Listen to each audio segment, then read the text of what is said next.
मूसा अलैहिस्सलाम আল্লাহর কাছে আগুন চাইলেন। আল্লাহর কাছে বললেন, আল্লাহ তাআলা আমার স্ত্রী অসুস্থ, আগুনের প্রয়োজন। একদিকে আমি রাস্তা চিনি না, আগুন হলে আমি রাস্তা দেখে দেখে যেতে পারবো। অপর দিকে আমার সদ্য নবজাতক বাচ্চাকে আমি তাপ দিতে পারবো। আমার স্ত্রী হাড় কাঁপা ঠান্ডায় অসুস্থ হয়ে যাচ্ছে, আমি তাকে আগুন দিতে পারবো। আল্লাহর কাছে আগুন চেয়ে যখন দোয়া করলেন, হাত নামাইয়া তিনি দেখেন তুর পর্বতের মধ্যে আগুন দেখা যায়, দাও দাও করে আগুন জ্বলতেছে। আল্লাহর পয়গম্বর দোয়া শেষ করে চিন্তা করলেন, আমার দোয়াকে আল্লাহ কবুল করেছেন। আল্লাহর কাছে আগুন চেয়েছি, দেখা যায় তুর পর্বতের মধ্যে আগুন জ্বলে। তিনি আগুনের জন্য দৌড়ালেন, কিছু কাগজ নিয়ে গেলেন, কাপড় নিয়ে গেলেন, ওখান থেকে আগুন ধরায় নিয়ে আসবেন। আল্লাহর পয়গম্বর দুনিয়ার আগুন আনার জন্য তুর পাহাড়ে গিয়েছেন।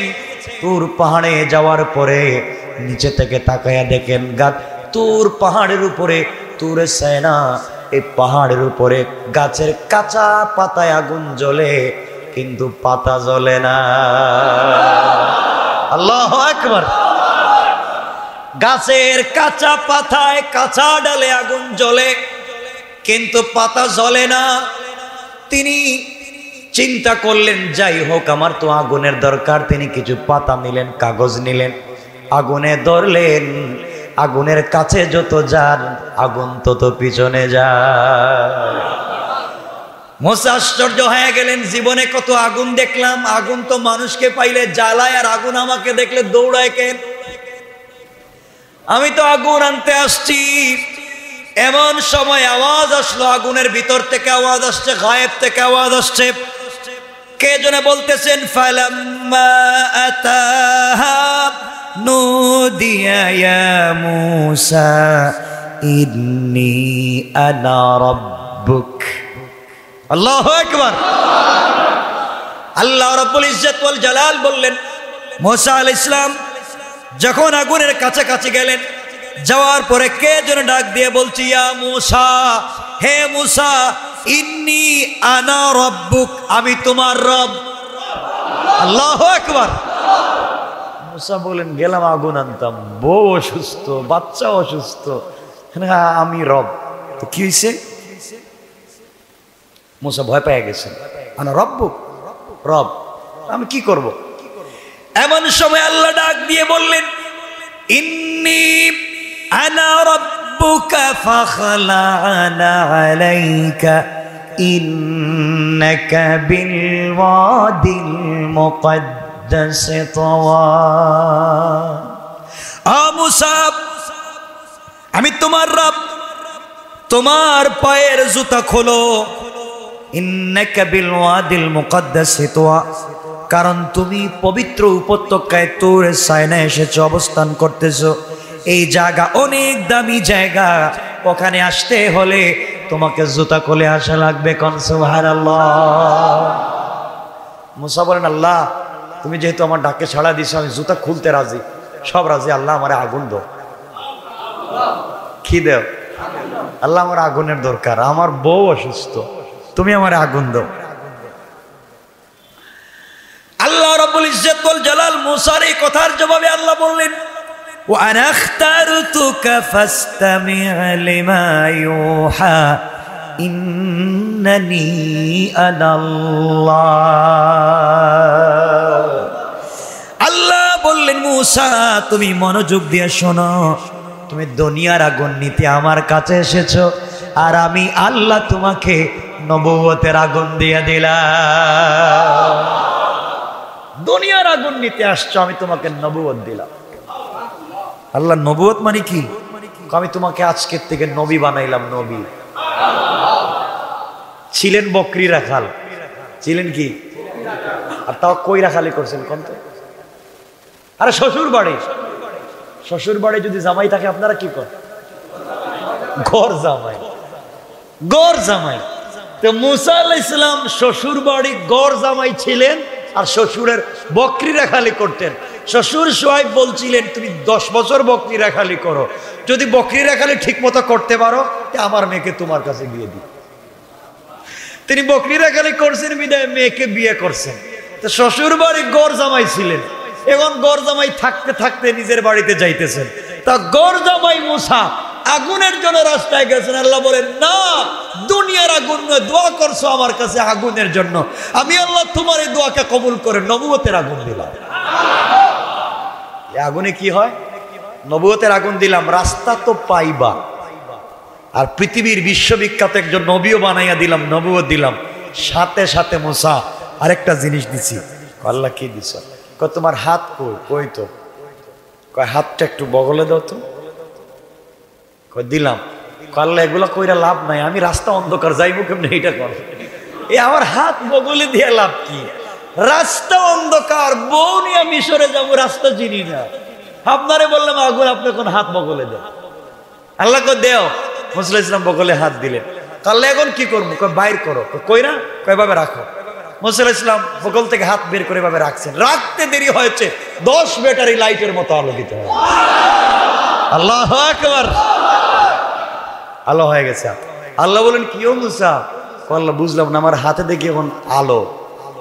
তুমি তো চাইছিলে রাস্তা দেখবা, আমি তোমাকে নবুয়ত দিলাম, সাথে একটা মুজিজাও দিলাম।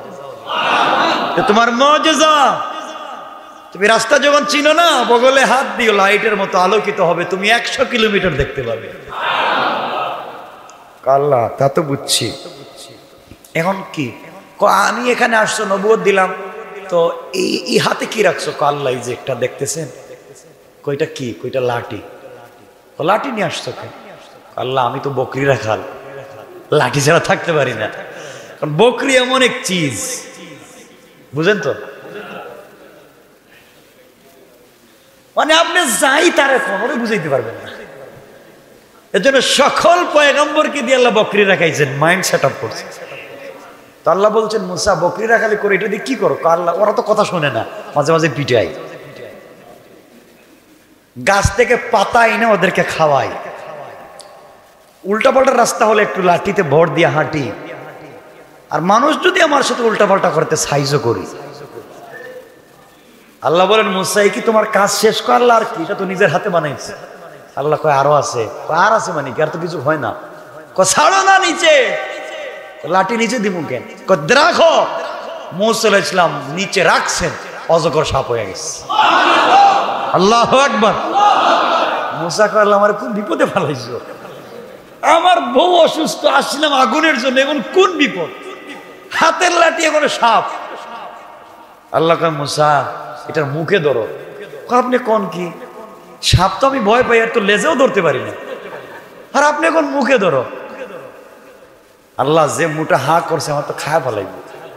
আল্লাহ বলেন, মুসা লাঠিটা তো তোমার। আমার তো, কিন্তু এটা সাপ। আল্লাহ কতদিন তো মাটিতে ফেলাইয়া রাখলাম, কোনোদিন সাপ হইতে দেখলাম না, আজকে দিকে সাপ হয়ে গেল। আল্লাহ বলেন, মুখে ধরো।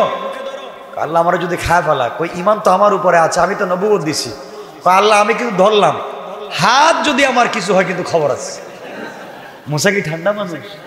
বেচারার মেজাজ নেই গরম, তার মাঝে বউ অসুস্থ, একটা বাচ্চা হয়েছে, আগুনের জন্য আসছে, মেজাজ তো আরো গরম, তাও রাস্তা চিনতেছে।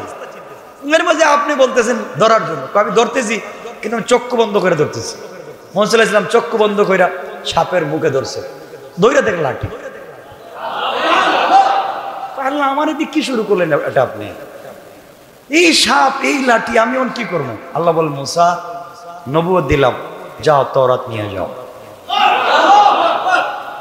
এটা এমন একটা নবুয়ত দিলাম, গোটা দুনিয়া আলোকিত করবা। আর 2টা মুজিজা দিলাম, কারণ তুমি যেই দেশে বসবাস করে, ফেরাউনের জাদুর অভাব নাই, জাদু দিয়ে সাপ বানায়, আর তোমার এই লাঠি দিয়ে সাপ বানাইয়া দিলাম। সে তোমাকে সাপ দিয়া ভয় দেখাবে, হাজার হাজার সাপ তোমার সামনে ছাড়বে, তুমি লাঠিটা ছাইড়া দিও, সব সাপরে খায় ফেলাবে। সুবহানাল্লাহ। চাইছিলেন কি? পাইছেন কি? সব পাইছে। আল্লাহ বলছেন, মুসা চাইছিলা দুনিয়ার আগুন, আর আমি নবুয়ত দিছি, সব দিছি। সুবহানাল্লাহ। আল্লাহ দিতে পারেননি এভাবে? এই জন্য আমার মুসলমান বন্ধুগণ, গভীর মনোযোগ, পবিত্র রমাদানুল মুবারক আল্লাহ রাব্বুল ইজ্জত ওয়াল জালাল বলেছেন, রোজাদার যারা, তাদের দোয়াকে আমি আল্লাহ কবুল করি। 2 নম্বরে বলেছেন রোজাদারের প্রত্যেক দিন রাতের একটা দোয়াকে কবুল করি। এরপরে আমার আল্লাহ বিশ্ব নবীকে জানিয়ে দিয়েছেন, বন্ধুরে, কোন রোজাদার সেহরির সময় তাহাজ্জুদের সালাত আদায় করে, সেহরি যখন আমি আল্লাহর জন্য রোজা রাখবে এই জন্য সেহরি খায়, আজান হয়ে গেলে সব খাবার বন্ধ করে দেখ, ঘরে খাবার আছে, বিছানার পাশে খাবার আছে, আজানের সময় হয়ে গেছে অথবা সেহরির টাইম শেষ হয়ে গেছে, আমার গোলাম ভাত খেয়েছে, পানি এখনো পান করে নাই, অথবা পানি পান করেছে, ওয়াইফ 1 গ্লাস দুধ নিয়ে আসছে পান করবে, হঠাৎ দেখতেছে টাইম শেষ হয়ে গেছে, ও যদি দুধ পান করে, ও যদি পানি পান করে, পৃথিবীর কেউ নিষেধ করবে না, কেউ তাকে গালি দিবে না, সময় হয়ে গিয়েছে, পানাহার বন্ধ, এই জন্য পান করলো না, গ্লাসটা রেখে দিল, আমি আল্লাহকে ভালোবেসে সম্মান দিল, আমার কথাটা শুনলো, আমি আল্লাহ খুশি হয়ে গেলাম। আমার গোলাম ইফতারের আগ পর্যন্ত যত দোয়া করবে, আমার গোলাম যদি সেহরি থেকে ইফতার পর্যন্ত ঘুমিয়ে যায়, আর এর ভিতরে যত নামাজ আছে জামাতে, শুধুমাত্র সময় মতো যদি নামাজ আদায় করে, তাসবিহ না পড়ে, জিকির না করে, কোরআন তেলাওয়াত না করে, বসে থাকে অথবা ঘুমিয়ে যায়, আমি আল্লাহ রাব্বুল ইজ্জত ওয়াল জালাল রমজান ছাড়া 1000 বছর তাহাজ্জুদ পড়লে যে সওয়াব, ওই সওয়াব আমলনামায় লিখে দে, আমি আমলনামায় লিখে দেই, কারণ গোলাম আমাকে ভালোবেসেছে, ও পেটে খিদে আছে কিন্তু খাচ্ছে না, আমি আল্লাহকে ভালোবেসে।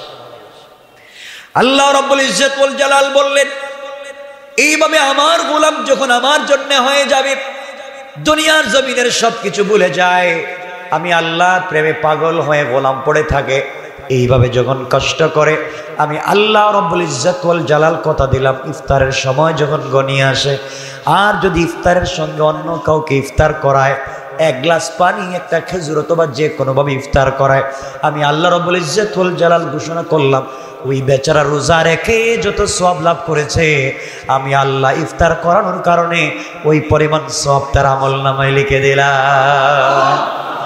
আর আমি আল্লাহ ঘোষণা করলাম, আস-সাওমু জান্নাহ, রোজাদার ব্যক্তি কিয়ামতের দিনে জাহান্নাম তার সামনে দণ্ডায়মান, জাহান্নাম তাকে আঘাত করতে চায়, জাহান্নামে নিয়ে যেতে চায়। আমার গোলাম যদি দুনিয়ার জমিনে রোজাদার হয়, আস-সাওমু জান্নাহ, রোজা হচ্ছে ঢাল স্বরূপ, রোজা এমন ঢাল হয়ে যাবে কিয়ামতের দিনে, আল্লাহর কাছে রোজা ডাক দিয়ে বলবে, আল্লাহ তাআলা, তুমি আমাকে রক্ত গোশত মানুষের আকৃতি যদি দিতে পারো, আমার শরীরে এত শক্তি আছে, এত শক্তি আছে, তোমার জাহান্নাম কি প্রগতিতে যদি আসে, আমি রোজাদার, আমি রোজা যদি দাঁড়াইয়া যায়, তোমার ওই জাহান্নাম রোজাদারের কোনো ক্ষতি করতে পারবে না। এজন্য আমরা রোজা রাখবো। কি রাখবো? আমরা তো রাখি রোজা, কিন্তু কি রাখতেছি তা তো আমরা বুঝতেছি না। রোজা রাখতেছি, আবার নামাজে আসার আগে আমরা ফর্ম সেইব করতেছি, দরকার নাই ভাই, বাদ দেও। আমার খুব খারাপ লাগতেছে, দাঁড়িয়ে রাখছি যে খুব খারাপ লাগে, যারা রাখছে এদেরকে খুব খারাপ লাগে, তা রাখেন না কেন আপনি? যুবক ভাই রাখো না কেন, যারা এখনো রাখো নাই, রাখতেছে না, যদি ভালো মেয়ে বিয়ে করতে না পারে, হ্যাঁ, দাঁড়িয়ে থাকলে মেয়ে বিয়ে করবে না, এটাই তো। যেই মেয়ে দাড়ি দেখলে তোমার কাছে বিয়ে বসতে চায় না, ওই মেয়েকে বিয়ে করবেন কেন? কথা বলেন না কেন? নবীজির সুন্নাতকে ভালোবাসো, জান্নাতে রাসূলের সাথে থাকবা। রাসূল সাল্লাল্লাহু আলাইহি ওয়াসাল্লাম বলছেন আরেকটা হাদিস, মান তামাসসাক বিসুন্নতি ইনদা ফাসাদে উম্মতি ফালাহু আজরু মিয়াতি শাহীদ। যখন সমাজে ফিতনা তৈরি হয়, কি হয়? জুলুম আর জুলুম। ওই সময় কেউ যদি আমার একটা সুন্নতকে আঁকড়ে ধরে থাকতে পারে, 100 শহীদের সওয়াব পেয়ে যাবে। ফালাহু আজরু মিয়াতি শাহীদ, 100 শহীদের সওয়াব। আল্লাহ আমাদের কবুল করুন, সবাই পড়েন আমিন। এজন্য আমরা মানুষকে, রমজান মাস আসছে, চেষ্টা করবেন কি আপনার কাছে 10,000 টাকা আছে, 20,000 টাকা আছে, জাকাতের টাকা আছে না অনেকের কাছে? কি করেন? কত টাকা দিয়ে কি করেন? এরে দেন 50 টাকা, এরে দেন 100 টাকা, ওরে 20 টাকা, ওই টাকা নিয়ে সিগারেট খায় না? আপনি আপনার কাছে যদি জাকাতের ধরেন 50,000 টাকা আছে, আপনি খবর কোটি সওয়াব কিয়ামত পর্যন্ত লেখা থাকবে। আপনার এই পানি দিয়ে গরু পানি পান করবে, ছাগল পানি পান করবে, মানুষ পানি পান করবে, ওযু করবে, এটা করান পারবেন না ইনশাআল্লাহ? এর চাইতে বড় কি চান আপনারা? আপনারা 10 টাকা আছে, কয় টাকা? 10 টাকা, আর নাই। আর না বাজার থেকে 10 টাকা দিয়া একটা গাছ কিনে, গাছ কিনে রাস্তায় লাগাইয়া দেন। ওই গাছটা বড় হয়ে যাবে, ফল থাকলে ফল ধরবে, মানুষ ফল খাবে, ছায়ায় থাকবে, আর আপনি জান্নাতের সওয়াব পেতে থাকবেন। আপনি কি বলছেন 100 কোটি টাকা 200 কোটি টাকা আল্লাহর রাস্তায় দান করে? কম কম কম, বেশি সওয়াব। এজন্য আমাদেরকে এইভাবে চলতে হবে। যুবক ভাই যারা আছো, 2 টাকা 5 টাকা 10 টাকা 20 টাকা করে জমা করো, যদি একদিন দেখবো অনেক টাকা হয়ে গেছে, হয়ে গেছে না? এভাবে সহযোগিতা করো মানুষকে। আমরা পারবো তো ইনশাল্লাহ? রাসূল পাক ইসলাম বলছেন তোমরা পানি পান করাও, পানির ব্যবস্থা করে দাও, ছায়ার ব্যবস্থা করে দাও। আল্লাহ রাসূল বলছেন কেউ যদি কাউকে পানির ব্যবস্থা করে দেয়, পানি পান করাইয়া দেয়, ওই গোলাম নির্বেজাল নিঃস্বার্থ মন থেকে কাউকে একটা টিউবওয়েলের ব্যবস্থা করে দিল, কোন একটা জনপদের মানুষকে পানির ব্যবস্থা করে দিল, ও যত বড় জালেম হোক, ও যদি মরে যায় আর তওবা করে মরে যায়, আমি শুধু তাকে মাফ করব তা না, ও যাদের কথা বলবে তাদেরকেও মাফ করে দেব। এই কাজগুলো আমরা করতে পারি না? পারি না? আমরা অন্যায় করব না, হারাম পথে যাব না। এই যে রমজান যতগুলো বাকি আছে, আমি লম্বা করব না, আগেই বলছিলাম লম্বা করব না। রমজান আসছে, আমাদের কাছ থেকে চলে যাচ্ছে। আজকে রহমতের শেষ দিন, আজকে থেকে শুরু হবে মাগফিরাতের রাত্র। চিন্তা করেন যে আপনি আমি রহমত পাইছি কিনা, আজকে থেকে মাগফিরাত পাবো কিনা। এই জন্য আল্লাহর কাছে চাইবো, আল্লাহ যেন আমাদেরকে রহমত দান করেন, মাগফিরাত দান করেন, আমাদের দেশটাকে হেফাজত করেন, মাদ্রাসা মসজিদকে হেফাজত করেন, আলিম উলামাদের ইজ্জতের হেফাজত করেন, আমাদের সবাইকে বিপদ মুক্ত রাখেন আমার বন্ধুগণ। সুতরাং আজকের কথা দুটা। কয়টা? 1 নাম্বার হলো আল্লাহর রোজাদারের দোয়া কবুল করেন, করেন না? দোয়া করবেন। 2 নাম্বার, রোজাদারের যে কোনো একটা দোয়া দিন রাতে কবুল করেন, করেন না? তাহলে আমরা একটা করে দোয়া আজকে থেকে রেডি করব। আজকে সারাদিন একটা দোয়া করবেন, কালকে সারাদিন আর একটা দোয়া করবেন। যেমন আজকে সারাদিন দোয়া করবেন, আল্লাহ আল্লাহ জালেম রে তুমি হিদায়াত দো, জালিম রে হিদায়াত দো। দোয়া করলেন সারাদিন, কালকে রাত্রে এমন দোয়া করলেন, এরপরের দিন দোয়া করলেন আল্লাহ হেদায়াত যদি না তাকে ফেরাউনের মতো ধ্বংস করে দাও। এইভাবে দোয়া করতে থাকবেন। এরপরের দিন দোয়া করবেন আল্লাহ আমার একটা বাড়ি বানায় দাও। এই তো না, এটা বাড়ি দাও, দোয়া করেন, বাড়ি দো গাড়ি দো, সমস্যা কি? আল্লাহর কাছে চাইবেন, আল্লাহ আমাদের ব্যবস্থা করে দিক। এরপরে দোয়া করবেন আল্লাহ আমাদের বাচ্চাদেরকে আলেম বানাও, হাফেজ বানাও। আমাদের ঘরের ভিতরে তুমি হালাল রিজিকের ব্যবস্থা করে দাও, ঘরের ভিতরে শান্তির ব্যবস্থা করে দাও। আল্লাহ আমাদের ঘরকে জান্নাতি ঘর বানাইয়া দাও। পারবো না ইনশাল্লাহ আমরা? আল্লাহ আমাদের সবাইকে কবুল করো, সবাই পড়েন আমিন। কথা এখানে থাকলো। আমি বলছিলাম 3:15 রাখবো, এখন তো 3:15 উপরে হয়ে গেছে। যাক, কারো যদি কোনো প্রশ্ন থাকে 5 মিনিটে করতে পারেন, আমি মোনাজাত করে দেব। যদি প্রশ্ন থাকে আপনারা বলতে পারেন। আচ্ছা, কারো প্রশ্ন নাই? জি,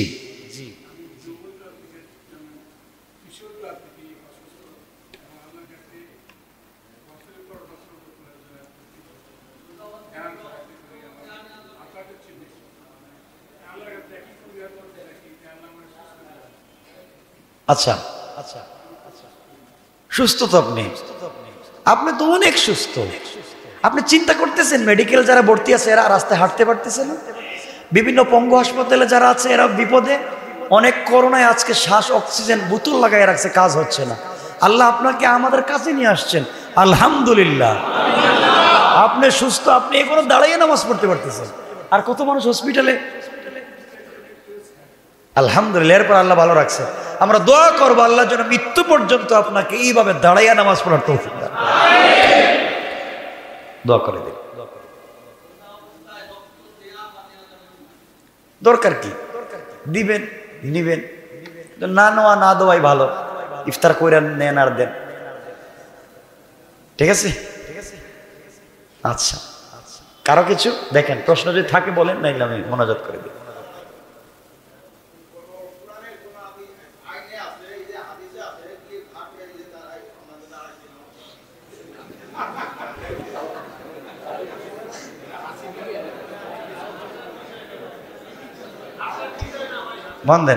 বন্ধ করেন। আল্লাহ আমাদের সবাইকে হেফাজত করুক। আল্লাহর কাছে চাইবো, আল্লাহ তুমি আমাদেরকে জুলুম থেকে, অন্যায় থেকে, কোরআন হাদিসের অপব্যাখ্যা থেকে আমাদেরকে বাঁচাও। দরবারি আলেমদের ফতোয়া থেকে আমাদেরকে বাঁচাও।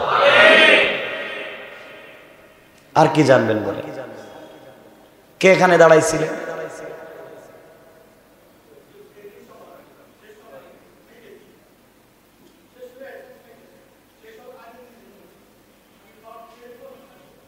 আজান দিতেছে নাকি?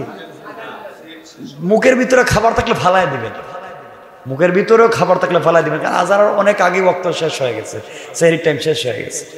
হ্যাঁ, কারণ আজান হয় সেহরি টাইম শেষ হওয়ার 5-7 মিনিট পরে। এর অর্থ হলো আজানের 5 মিনিট, আজানের সাথে তো সেহরির সময় না, সেহরির আলাদা টাইম আছে, ইফতারেরও টাইম আছে। যারা আজান দেয় এরা কি ইফতার না কইরা আজান দেয় না ইফতার কইরা দেয়? তাহলে বোঝা গেল ইফতারের টাইম আজানের আগে ওরা খাইয়ে আজান দিতেছে। এজন্য সময়ের সাথে আমরা চেষ্টা করবো টাইম ঠিক রাখবো, আজান না টাইম।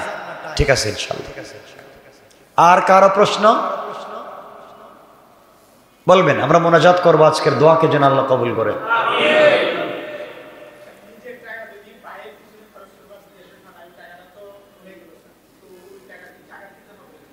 ভাইয়ের পিছনে বলতে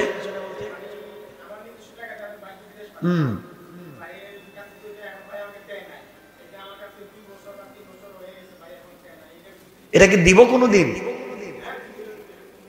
মানে দিবে কোনো দিন? দিবে তো, যেদিন দিবে ওই দিন জাকাত দিবে, যতক্ষণ পর্যন্ত হাতে টাকা না আসবে জাকাত দিবে।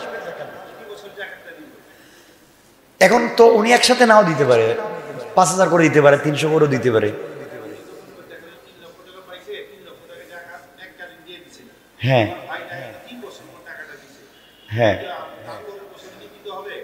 যদি যেদিন যখন সে টাকাটা দিবে, ধরেন প্রথমে 1 লক্ষ টাকা দিছে, ওই 1 লক্ষ টাকার জাকাত দিবে। 2 লক্ষ টাকা দিছে, 2 লক্ষ টাকার জাকাত শেষ। 3 নাম্বার বারে 1 লক্ষ টাকা দিছে, ওই 1 লক্ষ টাকার জাকাত শেষ। আলাদা আলাদা দিয়ে দিছে, নগদ করে দেয়া লাগবে না। আর কারো প্রশ্ন আছে? জি,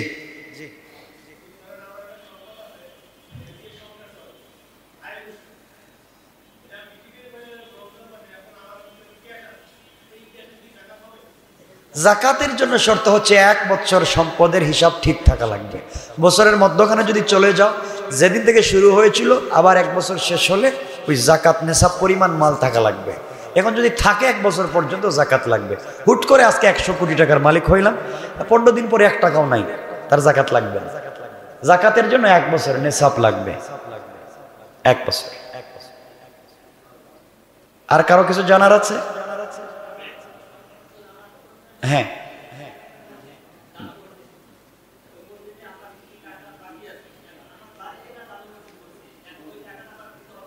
বুঝি নাই।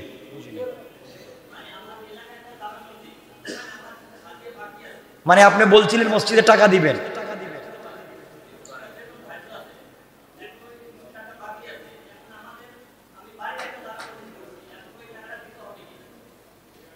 যদি আপনার কাছে পাওনি থাকে ওই টাকাটা ওদেরকে দিয়া দিয়া বলবেন আমি আর পারতেছি না আপনাদের সাথে, শেষ, আমি অন্য মসজিদে এখন সম্পর্কে বলে দিবেন।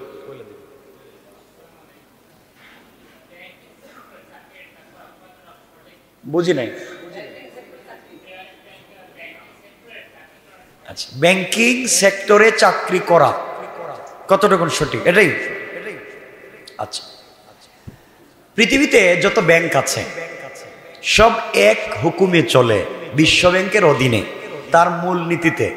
বাংলাদেশে যত ব্যাংক আছে, ইসলামী হোক ও ইসলামী হোক, সব ব্যাংক বাংলাদেশ ব্যাংকের ফর্মুলাকে অনুসরণ করতে হবে, নাইলে বলবে এটা জঙ্গিদের টাকা চলে আসছে। ঠিক আছে না? কথা হচ্ছে আপনি যে কোনো ব্যাংকে চাকরি করেন, বিভিন্ন ব্যাংকে ইসলামিক বিভিন্ন শরিয়া কাউন্সিল আছে, থাক, এটা আলাদা বিষয়। যদি আপনি ব্যাংকে চাকরি করার চাইতে বেটার কোনো চাকরির জায়গা পান, আপনি ওই জায়গায় ট্রাই করবেন, চেষ্টা করবেন আপনি উত্তম হচ্ছে অন্য জায়গায় চাকরি করা। এখন আপনি ইকোনমিক্সের উপরে পড়ালেখা করলেন, অর্থনীতির উপরে পড়লেন, আমি বলবো না এবং ইসলাম বলবে না যে আপনি চাকরি পান নাই, আপনি রিক্সা চালাইয়া খান, বলবে না। এই সুযোগে আপনি শুরু করে দিতে পারেন ব্যাংকের চাকরি, শুরু করে নিতে পারেন, করতে পারেন। যখন আপনার একটা অবস্থান চলে আসবে, মানে আপনি 3 বেলা খাওয়ার মতো ফ্যামিলি সাপোর্ট চলে আসবে, সাথে সাথে আপনি চাকরি ছেড়ে দিবেন। এরপরে চাকরি করে আপনার এখন খাওয়ার আছে, আপনার এখন টাকা আছে, আপনার ফ্যামিলি অন্যভাবে চলে, এটা থাকবার পরেও যদি আপনি যে কোনো ব্যাংকিং না যে কোনো হারাম সেক্টরে আপনি থাকেন, আপনি চরম গুনাহগার।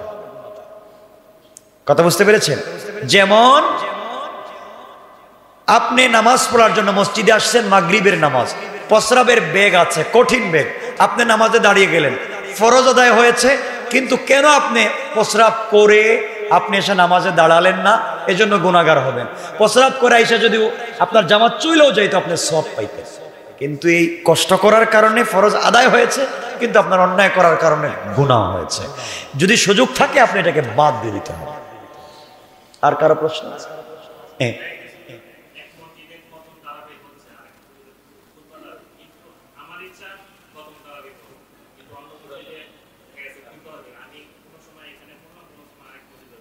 আচ্ছা আচ্ছা, কেউ যদি চায় যে খতম পড়বে, তারাবি খতম শুনবে, তাহলে তো যেখানে শুনতেছে ওখানে ধারাবাহিকভাবে শুনতে হবে। অন্য জায়গায় হলে তো আর খতম হলো না, তাইলে তো আর খতম দরকার নাই, তারাবি হলেই চলবে। এখন খতম তো আপনি সব জায়গায় পাইবেন না, আর সব যে মসজিদে যদি খতম তারাবি থাকেও একভাবে সবাই পড়ে না, কেউ 1.5 পারা, কেউ 1 পারা, উল্টাপাল্টা হয়ে যায়। এই জন্য আমরা চাইবো এটা যদি জাতীয়ভাবে বাংলাদেশ ইসলামিক ফাউন্ডেশন একটা আইন করে দিত বা নীতি করে দিত যে প্রত্যেক মসজিদে 1 পারা করে পড়বে, আর 30 রমজানকে খতম পড়বে, ঠিক আছে না? প্রত্যেক মসজিদে 1.5 পারা করে পড়বেন, তাহলে আপনি যতখানেই সফরে যান আপনি কিন্তু খতম পাইতেন, ঠিক আছে না? আমাদের এই সুযোগ সুবিধা নাই। যাক, আর কারো কিছু আছে? হ্যাঁ,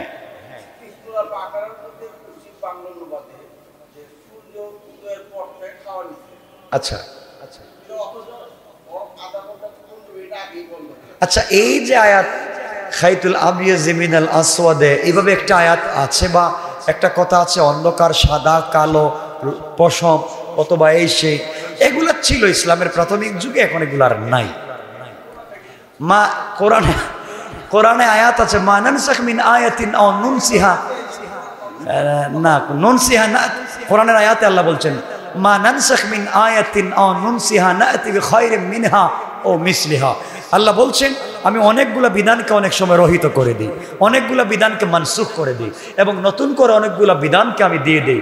ইসলামের প্রাথমিক যুগে একটা বিধান ছিল, শেষ যুগে এসে আমি বিধানকে রহিত করে নতুন বিধান দিয়েছি, তোমরা এই বিধানটাই মানবে। তোমরা দেখবে রসুল ইসলামের প্রাথমিক যুগে এই কাজটা কেমন করেছেন, ইসলামের শেষ যুগে এই কাজটা কেমন করেছেন। প্রাথমিক যুগে যেটা করছেন শেষ যুগে অন্যভাবে করেছেন, বোঝা গেল আগের কাজটা মানসুখ রহিত হয়ে গেছে, পরের কাজটাকে ইসলামের ফতোয়া। আর কিছু আছে? দোয়া করে নিন।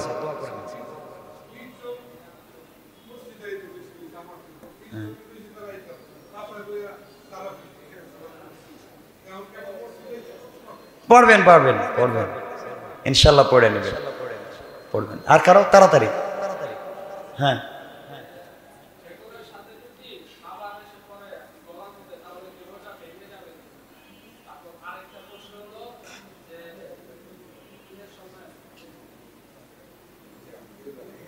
আচ্ছা, যেটা বলছেন এটা যদি হয়ে যায়, ভুলে যদি হয়ে যায়, ভুলে আর ইচ্ছা করে আপনি এগুলা ডেকোর উঠাচ্ছেন, তাহলে আপনার 60টা রোজা রাখা লাগবে।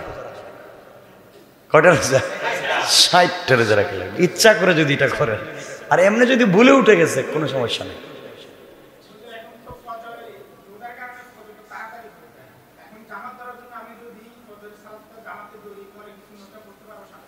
পরে কি?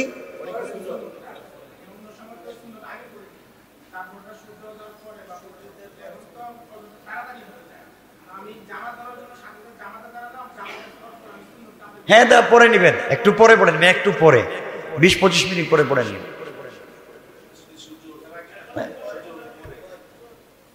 20-25 মিনিট পরে। উত্তম হচ্ছে সূর্য ওঠার আগে কোনো নামাজ পড়া যাবে না, ফজরের সালাতের পরে কোনো নামাজ চলবে না। কথা বুঝতে পেরেছে? উত্তম হলো। এখন যদি আপনি মনে করেন যে সুন্নতটা পড়বেন, 20-25 মিনিট পরে পড়েন, কারণ ওয়াক্ত থাকবে অনেক লম্বা। কিন্তু উত্তম, আবারও বলছি, ফজরের সালাতের পরে কোনো নামাজ নাই যতক্ষণ সূর্য না উঠবে।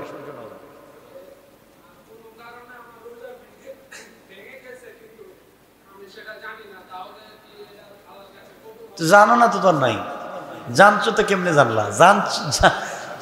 জানছো তাইলে তো বিপদ। কারণ বাংলাদেশে তো সব আল্লাহর ওলি, কিচ্ছু জানে না, কিচ্ছু, সব আল্লাহর ওলি বাংলাদেশ। যাক, যদি কেউ না জানে কোনো সমস্যা নাই, জানলে সমস্যা। এখন কোনো মুরব্বীকে দেখতেছেন ভাত খাইতেছে রোজা রাইকা, ওরে খাইতে দিবেন ইচ্ছা মতো, বাবা আরো খাও, আরো খাও, ওরে বেশি করে নিবেন। পেট যখন ভরে যাইব বলবেন, আঙ্কেল আপনি রোজা রাখছেন না? আমি তো ভুলে গেছি। বলি ঠিক আছে, আপনার রোজা হবে, হবে। মুরব্বী যদি খাইতে থাকে খাইতে দিবেন, বইলে খাক, এরপরে রোজা রাখো।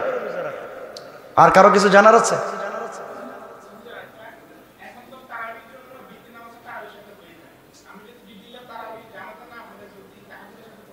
ভালো ভালো ভালো, পড়েন, আপনি পড়েন, এটা আরো ভালো। নাই, দোয়া করে নিব। আল্লাহুম্মা সাল্লি আলা মুহাম্মদ ওয়া আলা আলি মুহাম্মদ কামা সাল্লাইতা ওয়া সাল্লামতা আলা ইব্রাহিম ওয়া আলা আলি ইব্রাহিম ইন্নাকা হামিদুম মাজিদ।